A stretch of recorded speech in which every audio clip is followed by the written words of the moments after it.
Hello everyone, আমি ললিতা চলে এসেছি তোমাদের সঙ্গে একটা নতুন ব্লগ নিয়ে। আশা করছি যে যেখান থেকেই দেখছো অনেক সুস্থ আছো আর ভালো আছো। আর আমরাও কিন্তু বেশ আছি। তো আজ সকালে উঠে সবারই মুখটা ভার আর সবারই মনটা খুবই খারাপ, কারণ হয়তো তোমরা বুঝতেই পেরেছো আজ আমাদের ফাইনালি যাওয়ার দিন চলে এসেছে। তো আমরা আজকে সকালবেলা বেরিয়ে পড়বো, আর সকালবেলা ঘুম থেকে উঠে ভাবছিলাম ভোর ভোরের দিকে বেরোবো, কিন্তু সেটা আর হলো না। 6:30 7টা নাগাদ এখন বেরিয়ে পড়বো। আর বেরোনোর আগে ভেবেছিলাম এই কিছুদিনের মধ্যে হয়তো কয়েকটা ড্রাগন পেকে যাবে, কিন্তু বড় হচ্ছিল, সে এখনও পাকার মতন হয়নি। কিন্তু বৌদির মনটা মানছিল না, বললো দুটো তুমি কাঁচাই নিয়ে যাও, 2-3 দিন রাখলে পরে পেকে যাবে। তা দুটো তুলে নিল। আর এখানে অরিকের মনটাও খুবই খারাপ, কারণ ওর দাদার থেকে এখন আলাদা হওয়ার সময় এসেছে, যে কারণে ওর মনটা খুবই খারাপ ছিল। আর এইদিকে দেখছো আমার বাবা মায়েরও মনটা খুবই খারাপ। দেখো কথা বলতে বলতে সবাই রেডি হয়ে গেছি, এখন সবাই বেরিয়ে পড়ছি যাওয়ার উদ্দেশ্যে। আর এখানে 3টে হেলমেট, মানে আমরা 3জন।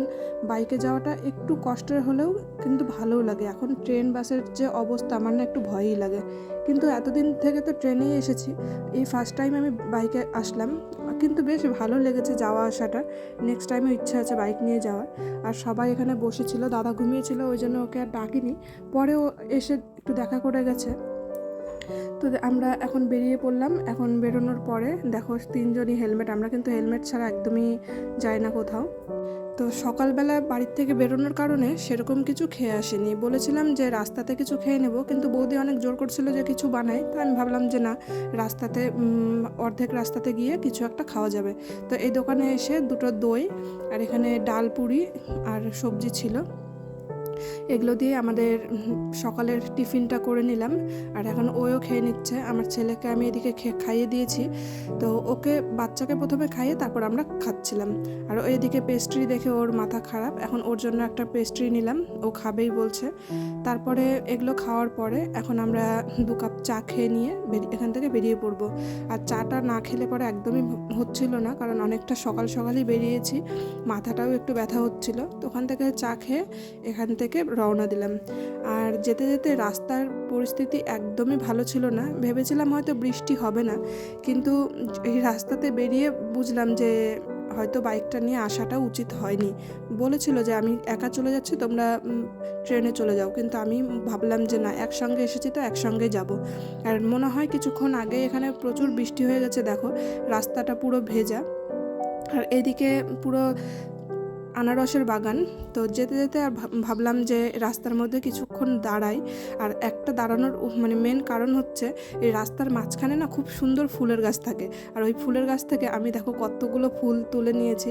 আর এই ফুলের গাছগুলো এখন কেটে দিচ্ছিল, জানি না কেন, এখন তো ফুল ফোটার সময়। তো আমি এখান থেকে আবার কিছু ফুল তুলে নিয়ে যাচ্ছিলাম, কিন্তু এই ফুলগুলো নিয়েও একটা খুব মানে দুঃখ, কত কষ্ট করে রাস্তার মাঝখান থেকে ফুলগুলো তুললাম, কিন্তু যখন আমি ব্যাগে রেখেছি কখন যে ব্যাগ থেকে পড়ে গেছে, মনটা না খুব খারাপ হয়ে গেল। আর ফুলগুলোর কালারটা খুবই সুন্দর ছিল। আর এখানে যাওয়ার কিছুক্ষণ আগে দেখো মুষলধারে বৃষ্টি চলে আসলো। তো ওখানে বৃষ্টির মধ্যে কিছুক্ষণ দাঁড়িয়ে থাকার পরে ভাবলাম যে না, আমরা ভিজবো, বাচ্চার জন্য একটা রেনকোট নিয়ে ওকে পরিয়ে ওখান থেকে রওনা দিয়েছিলাম, কারণ ওই বৃষ্টির থামার অপেক্ষায় থাকলে হয়তো সারাদিনেও থামবে কিনা মানে সন্দেহ, কারণ খুবই বৃষ্টি হচ্ছিল। তো কথা বলতে বলতে দেখো এখন বাড়িতে চলে আসলাম।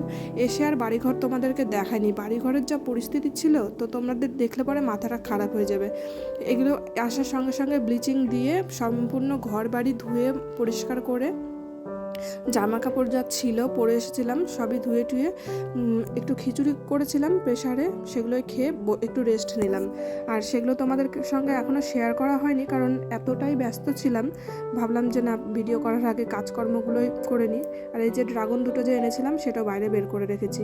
আর এখন সন্ধ্যের পরে, মানে সন্ধ্যা লেগে গেছে, আমি এখন একটু লাল চা করে 2জন মিলে খাবো। যদিও ভাবলাম দুধ চা খাবো, কিন্তু মাথাটা এত ব্যথা হচ্ছে আর শরীরটাও খুব একটা ভালো লাগছিল না, এই কারণে লাল চাটাই করে নিলাম।